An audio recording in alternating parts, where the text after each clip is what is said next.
یہ بھی سن رکھو کہ نیکوکاروں کے اعمال نامے علیین میں ہوں گے۔ تم کو کیا معلوم کہ علیین کیا چیز ہے؟ ایک دفتر ہے لکھا ہوا جس کے پاس مقرب فرشتے حاضر ہوتی ہیں۔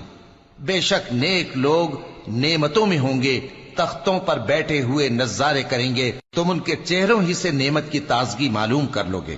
ان کو شراب خالص سر بمہر پلائی جائے گی جس کی مہر مشک کی ہوگی۔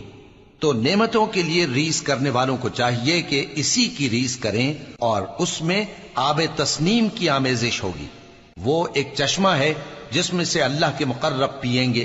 جو گناہگار یعنی کفار ہیں وہ دنیا میں مومنوں سے ہنسی کیا کرتے تھے، اور جب ان کے پاس سے گزرتے تو حقارت سے اشارے کرتے، اور جب اپنے گھر کو لوٹتے تو اتراتے ہوئے لوٹتے، اور جب ان کو یعنی مومنوں کو دیکھتے تو کہتے کہ یہ تو گمراہ ہیں۔